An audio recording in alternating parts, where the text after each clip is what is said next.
یعنی جو کسی مثلاً بندہ عورت سے نکاح کر لیتا ہے، اب اس عورت کے پہلے خامن سے بیٹیاں ہیں، سمجھ آ گئی، بیٹیاں ہیں، اب وہ اللہ اس کے بارے میں تمہاری پروردہ، وہ جو تمہاری پرورش کے اندر ہے، من نسائکم، تمہاری عورتوں سے، اللاتی دخلتم بہن، وہ جس کے ساتھ تم نے دخول کر لیا، سمجھ آئی، فَإِن لَّمْ تَكُونُوا دَخَلْتُمْ بِهِنَّ، پس اگر نہ ہوئے دخول، نہ کیا ہو تم نے دخول ساتھ ان عورتوں کے، فَلَا جُنَاحَ عَلَيْكُمْ، پس نہیں ہے تمہارے اوپر کوئی گناہ ان لڑکیوں کے ساتھ، پروردہ کے ساتھ نکاح کرنا۔ سمجھے اب بات؟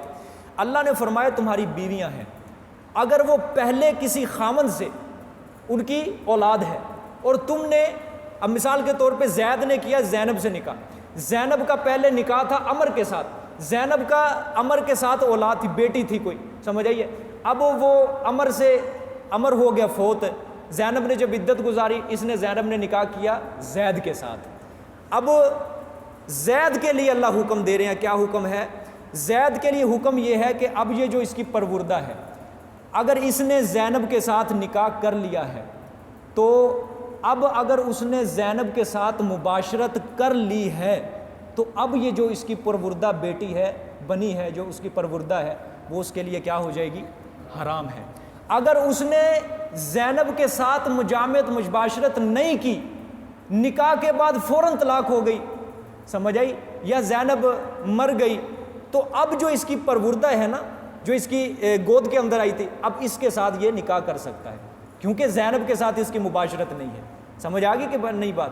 دوبارہ ذکر کر دیتا ہوں، ایک خامند ہے، اس کی جو بیوی بنی ہے، اس نے جس سے نکاح کیا ہے، اس بیوی کا پہلے خامند سے اولاد تھی، بیٹی تھی، سمجھ آئی ہے؟ اللہ فرما رہے ہیں اگر تم نے اس عورت کے ساتھ مباشرت مجامعت کر لی ہے، اب اس کی بیٹی کے ساتھ تمہارا نکاح کیا ہو جائے گا؟ حرام ہو جائے گا۔ اگر تم نے اس عورت کے ساتھ مباشرت نہیں کی بلکہ نکاح کے بعد فوراً طلاق ہو گئی ہے، اب اس کی بیٹی کے ساتھ تمہارا نکاح کیا ہو جائے گا؟ حلال ہے، حرام نہیں ہے۔ سمجھ آ گئی ہے بات؟ دیکھیں یہ ترجمہ دوبارہ غور سے ترجمہ دیکھیں، پھر آپ کو سارا مسئلہ سمجھ آ جائے۔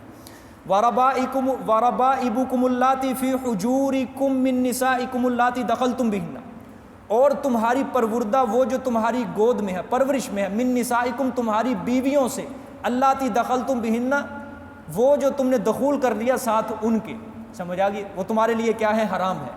فَإِن لَّمْ تَكُونُوا دَخَلْتُم بِهِنَّ، پس اگر تم نے نہیں دخول کیا ساتھ ان کے، یعنی مباشرت نہیں کی، فَلَا جُنَاحَ عَلَيْكُمْ تو تمہارے اوپر گناہ نہیں ہے، سمجھ آئی، یعنی تم اس کے ساتھ نکاح کر سکتے ہو۔ بات سمجھ میں آ گئی ہے؟ آگے دیکھیں جی، وَحَلَائِلُ أَبْنَائِكُمُ الَّذِينَ مِنْ أَصْلَابِكُمْ، اور بیویاں تمہارے بیٹوں کی، وہ بھی حرام ہیں۔ کیا لگی جی؟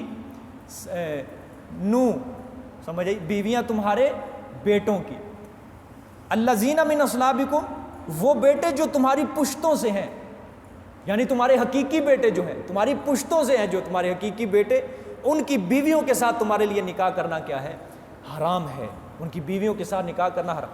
اچھا آپ ذرا غور کریں آیت کے اوپر، وَحَلَائِلُ أَبْنَائِكُمْ اور بیویاں تمہارے بیٹوں کی، بات تو سمجھ آ جاتی ہے، یہاں پہ بھی سمجھ آئی ہے کہ تمہارے بیٹوں کی بیویوں کے ساتھ تمہارا نکاح حرام ہے، لیکن اللہ نے ساتھ قید لگائی ہے، الَّذِينَ مِنْ أَصْلَابِكُمْ وہ بیٹے جو تمہاری پشتوں سے، یعنی حقیقی بیٹے ہیں، ان کے ساتھ یہ ذکر کرنے کی کیا ضرورت ہے؟ مفسرین فرماتے ہیں من اصلابکم سے مفسرین نے لے فرماتے ہیں کہ لے پالک کو نکالنا مقصود ہے، لے پالک کو نکالنا کیا ہے؟ مقصود ہے کہ لے پالک کی بیوی سے نکاح حلال ہے۔ زمانہ جاہلیت کے اندر، یہ بھی زمانہ جاہلیت کی اللہ رسم کی تردید کریں، زمانہ جاہلیت کے اندر وہ کیا کرتے تھے لوگ، لے پالک مثلا لیا ہوا ہے، اب اس کی بیوہ جو ہے بیوی کے ساتھ وہ نکاح نہیں کرتے تھے، اس کو اسی طرح بند رکھتے تھے اپنے گھر کے اندر، نہ اس کی شادی کرواتے تھے آگے، نہ خود شادی کرتے تھے، یعنی لے پالک کی بیوہ کے ساتھ وہ شادی نہیں کرتے تھے، سمجھ آئی؟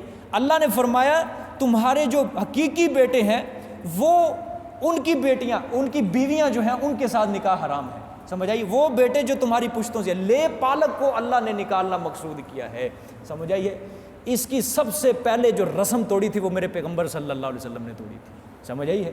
لے پالک کے ساتھ نکاح، عرب کے علاقے کے اندر کیا تھا، وہ اسی طرح کہتے تھے، لے پالک کو وہ اپنا حقیقی بیٹا سمجھ لیتے تھے، اب لے پالک کو اس کے جو حقیقی نسبی باپ کی طرف اس کی نسبت نہیں کرتے تھے، اب وہ جو لے پالک جو اس کو لے کر پالتا تھا اس کی طرف وہ نسبت کیا کرتے تھے، تو اللہ تعالیٰ نے منع فرما دیا اللہ نے فرما دیا کہ محمد تمہارے اندر کسی کے باپ نہیں ہے، تم مردوں میں سے کسی کے باپ نہیں ہے محمد۔ اور حضرت زید رضی اللہ تعالیٰ عنہ آپ صلی اللہ علیہ وسلم کے کیا تھے؟ منہ بولے بیٹے تھے، زید بن حارثہ، یہ منہ بولے بیٹے تھے آپ صلی اللہ علیہ وآلہ وسلم کے۔ تو ان کی جو بیوی تھی اس کا کیا نام تھا؟ حضرت زینب بنت جہش رضی اللہ تعالیٰ عنہا، یہ حضرت زید کی بیوی تھی۔ لیکن جب حضرت زید رضی اللہ تعالیٰ نے طلاق دی حضرت زینب کو، تو یہ زینب کس کے نکاح کے اندر گئی تھی؟ آپ صلی اللہ علیہ وسلم کے نکاح کے اندر، یعنی منہ بولے بیٹے کی بیوی کے ساتھ آپ صلی اللہ علیہ وسلم نے نکاح کر لیا۔ منافقوں نے شور برپا کر دیا، او دیکھو جی منہ بولے بیٹے کی بیوی سے نکاح کر رہا ہے، منہ بولے۔ اللہ تعالیٰ نے قرآن پاک میں آپ صلی اللہ علیہ وسلم کو تسلی دی۔ اللہ نے فرمایا جب زید نے اپنی بیوی سے حاجت پوری کر لی تو ہم نے اس بیوی کو آپ کے نکاح میں دے دیا تاکہ مومنوں کے اوپر اپنے لے پالک بیٹوں کی بیویوں کے لیے کوئی تنگی نہ رہے، کسی قسم کی کوئی تنگی نہ رہے۔ مومن بھی پریشان ہو گئے کہ آپ صلی اللہ علیہ وسلم نے منہ بولے بیٹے کی بیوی سے، اور ادھر سے حضرت کتنے صحابہ کرام بھی اسے یہ تنگی کے اندر مبتلا ہو گئے، یہ کیا ہو گیا؟ منافق شور برپا رہے ہیں، کافر شور برپا کر رہے ہیں۔ اللہ تعالیٰ نے یہ تسلی دی کہ کوئی ضرورت نہیں ہے پریشان ہونے کی، لے پالک بیٹے کی بیوی کے ساتھ نکاح بالکل حلال ہے، سمجھ آئیے، کوئی حرام نہیں ہے، سمجھ آئیے۔ اس لیے اللہ نے یہ قید لگائی ہے الذین من اصلابکم، اور وہ جو تمہاری پشتوں سے ہیں بیٹے، ان بیٹوں کی بیویوں کے ساتھ تمہارا لیے نکاح کیا ہے؟ حلال ہے، حرام نہیں ہے۔ وَأَن تَجْمَعُوا بَيْنَ الْأُخْتَيْنِ، اور یہ کہ جمع کرو تم درمیان دو بہنوں کے، یعنی دو بہنوں کو بھی نکاح کے اندر بیک وقت جمع کرنا کیا ہے؟ حرام ہے۔ حضرت عثمان غنی رضی اللہ تعالیٰ عنہ نے جو آپ صلی اللہ علیہ وسلم کی دو بیٹیوں کے ساتھ نکاح کیا تھا وہ بیک وقت نہیں تھا بلکہ وہ یکے بعد دیگرے تھا، یعنی پہلے آپ رضی اللہ تعالیٰ عنہ کے نکاح کے اندر آئی تھی حضرت رقیہ رضی اللہ تعالیٰ عنہ، پھر جب وہ وفات پا گئیں تو آپ رضی اللہ تعالیٰ عنہ پریشان رہنے لگے کہ آپ صلی اللہ علیہ وسلم سے میرا رشتہ قائم تھا، اب وہ ختم ہو گیا۔ آپ صلی اللہ علیہ وسلم نے فرمایا عثمان یہ تیری یہ مجھ سے نہیں دیکھی جاتی، یہ افسوس ہے، تیری یہ شرمندگی نہیں دیکھی جاتی، تیری پریشانی، تیرا مغموم ہونا۔ تو ام کلثوم کا نکاح بھی حضرت آپ صلی اللہ علیہ وسلم نے حضرت عثمان کے ساتھ کروا دی۔ حضرت ام کلثوم بھی فوت ہو گئی، آپ صلی اللہ علیہ وسلم نے فرمایا عثمان اگر میری 40 بیٹیاں بھی ہوتی میں یکے بعد دیگرے تیرے نکاح میں دیتا چلا جاتا۔ سبحان اللہ، 40 بیٹیاں بھی ہوتی یکے بعد دیگرے تیرے نکاح کے اندر میں اسی طرح دیتا چلا جاتا، سمجھ آئی ہے۔ کیونکہ ایک بیٹی جو تھی حضرت زینب اس کا بھی نکاح ہو چکا تھا، وہ حضرت ابو العاص رضی اللہ تعالیٰ عنہ آپ صلی اللہ علیہ وسلم کے داماد ہیں۔ یہ پتہ نہیں آج لوگوں کے ذہنوں کے اندر کیا یہ گھس آیا ہے، یہ منبر اہل سنت کا ہے، اس کے اندر سے بولتی شیعہ کی زبان ہے۔ آپ غور کریں لوگوں کو کیا پتہ ہے کہ آپ صلی اللہ علیہ وسلم کی کتنی بیٹیاں؟ پتہ ہے سب کو ایک بیٹی ہے، فاطمہ فاطمہ فاطمہ، سمجھ آئیے۔ آپ صلی اللہ علیہ وسلم کی کتنی بیٹیاں تھیں؟ 4 بیٹیاں تھیں۔ آج یہ منبر کے اوپر صرف آپ صلی اللہ علیہ وسلم کی ایک بیٹی کے فضائل بیان ہو رہے ہیں، فاطمہ، حضرت فاطمہ۔ ٹھیک ہے، کوئی منکر نہیں ہوں میں حضرت فاطمہ، آپ صلی اللہ علیہ وسلم نے بڑا مقام دیا ہے، بڑا پیار تھا، بڑا لاڈ تھا، لیکن دوسری بیٹیوں کا بھی حق ہے، ان کے ساتھ بھی پیار تھا آپ صلی اللہ علیہ وسلم۔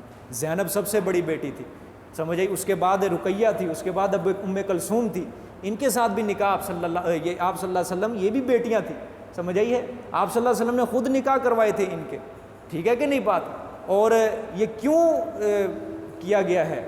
آپ صلی اللہ علیہ وسلم کی 3 بیٹیوں کو جو گمنام کیا گیا، ان کے فضائل بالکل کوئی بیان ہی نہیں کرتا، اور ایک بیٹی، یہ ساری شیعہ کی بدبختی ہے۔ ہمارے اہل سنت کے مولویوں کی زبان سے یہ شیعہ بول رہا ہے، اپنے آپ کو کلواتے ہیں اہل سنت اہل سنت، سمجھ آ گئی ہے کہ نہیں؟ حضرت زینب، حضرت ام کلثوم، حضرت رقیہ، یہ تینوں بنو امیہ کے خاندان میں تعلق ہے، اور شیعہ بنو امیہ کو نکالتے ہیں گالیاں۔ انہوں نے ان 3 بیویوں، آپ صلی اللہ علیہ وسلم کی 3 بیٹیوں کو کر دیا گمنام۔ انہوں نے کہا کہ آپ صلی اللہ علیہ وسلم کی صرف ایک بیٹی تھی فاطمہ، باقی کوئی بیٹی نہیں تھی، سمجھ آئی ہے۔ اور ادھر سے بھی چلو یہ کہتے تو نہیں ہیں لیکن صرف حضرت فاطمہ کے فضائل بیان کر رہے ہیں، حضرت فاطمہ، باقی 3 بیٹیوں کوئی فضائل۔ اسی طرح نواسوں کے بارے میں بھی یہی ہے، کسی کو کیا پتہ آپ صلی اللہ علیہ وسلم کے نواسے نواسیاں اور بھی تھے یا نہیں تھے؟ صرف سب کو یہی پتہ ہے کہ حضرت حسین اور حضرت حسن نواسے تھے آپ صلی اللہ علیہ وسلم، باقی دوسرے نواسے نواسیاں کدھر گئے؟ حضرت زینب کا بیٹا تھا، علی نام تھا اس کا، حضرت زینب کی بیٹی تھی امامہ، وہ کس کو پتہ ہے آپ صلی اللہ علیہ وسلم کی نواسی تھی؟ بخاری شریف کے اندر اس کی فضیلت کے اندر روایتیں ہیں ساری، کوئی نہیں بیان کرتا اس کے بارے میں، کسی کو پتہ نہیں ہے کہ یہ بھی آپ صلی اللہ علیہ وسلم کے کوئی خاندان، یہ بھی اہل بیت کے اندر شامل ہے، سمجھ آئیے۔ لیکن اہل بیت کیا صرف بند کر دیا کہ حضرت فاطمہ ہے، حضرت علی ہے، حضرت حسن حسین، آپ صلی اللہ، بس یہی اہل بیت، اور کوئی اہل بیت ہے ہی نہیں۔ حضرت فاطمہ، حضرت علی اہل بیت کے اندر کیوں شامل ہے جی؟ آپ صلی اللہ علیہ وسلم کی بیٹی حضرت فاطمہ ان کے نکاح میں، حضرت عثمان نہیں داخل جی، یہ کہاں کی انصاف پردازی ہے؟ حضرت عثمان، حضرت علی کے نکاح میں تو ایک بیٹی کی، حضرت عثمان کے نکاح میں 2 بیٹیاں کی، وہ تو بطریق اولا اہل بیت کے اندر شمار ہونے چاہیے، ٹھیک ہے. اسی طرح دماد کے بارے میں یہی پتہ ہے حضرت علی دماد تھے, باقی 2 دماد کدھر جائیں گے؟ حضرت ابو العاص رضی اللہ تعالیٰ عنہ یا آپ صلی اللہ علیہ وسلم کی حضرت زینب ان کے نکاح کے اندر تھی, حضرت عثمان کے نکاح میں 2 تھی, یہ دماد کسی کو بھی نہیں پتہ. یہ سارا یہ سازش ہے, وہ سازش کے اندر کامیاب ہو چکے ہیں. لیکن آپ اپنے ذہنوں کو فراخ کریں, ذرا کشادہ کریں, ذرا کھلا کریں, دین کو سمجھیں. سمجھ آ گئی کہ نہیں؟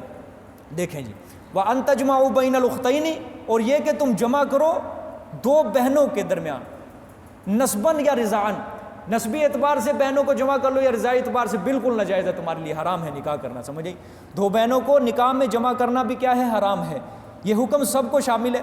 البتہ طلاق یا وفات کے بعد, عدت گزر جانے کے بعد اس کی دوسری بہن سے وہ نکاح کر سکتا ہے. بات سمجھ آ گئی؟ جس طرح ایک ساتھ 2 بہنوں کو نکاح میں جمع کرنا حرام ہے, اسی طرح پھوپھی, بھتیجی, خالہ, بھانجی, اس کو بھی نکاح کے اندر جمع کرنا حرام ہے. یہ مسئلہ بڑا باریکی کا ہے. پھوپھی, بھتیجی, خالہ, بھانجی, اس کو بھی نکاح کے اندر بیک وقت جمع کرنا کیا ہے؟ ناجائز ہے, حرام. اس کی میں آپ کو مثال دوں. فقہا کو اللہ تعالیٰ ان کی قبروں کو کروڑوں رحمتیں اتارے ان کی قبروں کے اوپر, جنہیں مسائل اور قرآن اور حدیث ہمارے لیے آسان کر دیا ہے. بڑا زبردست کلیہ یہاں بیان کیا ہے. فقہا فرماتے ہیں اگر 2 عورتوں میں سے ایک کو مرد شمار کر لیا جائے, 2 عورتوں میں سے ایک کو مرد شمار کیا جائے, اب دیکھیں گے اس مرد کے ساتھ اس عورت کا نکاح ہوتا ہے یا نہیں ہوتا. سمجھ آئی ہے؟ اگر نکاح ہوتا ہے تو جائز, اگر نکاح نہیں ہوتا تو پھر وہ حرام ہے. کس طرح؟ پھوپھی اور بھتیجی ہے, پھوپھی کو فرض کر لو مرد اور بھتیجی عورت ہے, ان دونوں کا نکاح آپس کے اندر ہو سکتے؟ نہیں ہو سکتا. سمجھیے؟ خالہ, بھانجی, خالہ کو تصور کرو مرد اور بھانجی کو عورت, ان دونوں کا آپس میں نکاح ہو سکتا ہے؟ نہیں ہو سکتا. پھوپھی, بھتیجی اور خالہ, بھانجی یہ کیا ہے؟ محرم ہے. یہ سمجھ آئی ہے؟ ان دونوں کو نکاح کے اندر بیک وقت جمع کرنا ان کو بھی ناجائز ہے. یہ بھی اسی کے اندر شامل ہوا. ان تجمعوا بین الاختین, آگے فرمایا الا ما قد سلف, مگر تحقیق جو گزر کیا. 2 مرتبہ اللہ تعالیٰ نے یہ بیان فرمایا الا ما قد سلف, مگر تحقیق جو گزر چکا ہے, کہ جاہلیت میں جو کچھ تم سے صادر ہو چکا ہے, اسلام لانے سے پہلے جو کچھ تم سے ہو چکا ہے, وہ تمہارے لیے اب معاف ہے. سمجھ آ گئی ہے؟ نزول جب یہ آیتیں اتری تھی نا, تو 2 بہنیں, کئی صحابہ کرام آپ صلی اللہ علیہ وسلم کے پاس آئے تھے, یا رسول اللہ میرے نکاح میں 2 بہنیں اکٹھی جمع. آپ صلی اللہ علیہ وسلم نے فرمایا ایک کو رکھ لے, ایک کو طلاق دے دے. بس اب اللہ کی طرف سے یہ حکم نازل ہو چکا ہے, ایک کو رکھ لے اور ایک کو طلاق دے دے. ان اللہ غفور الرحیم, بے شک اللہ ہیں بہت بخشنے والے اور رحم کرنے والے. یعنی زمانہ جاہلیت کے اندر گناہ ہو گیا ہے, اب بس وہ ختم کرو. جہالت کے اندر وہ نادانی, اب اللہ تعالیٰ تمہارے اس گناہ کو معاف کر دیں گے. صدق اللہ.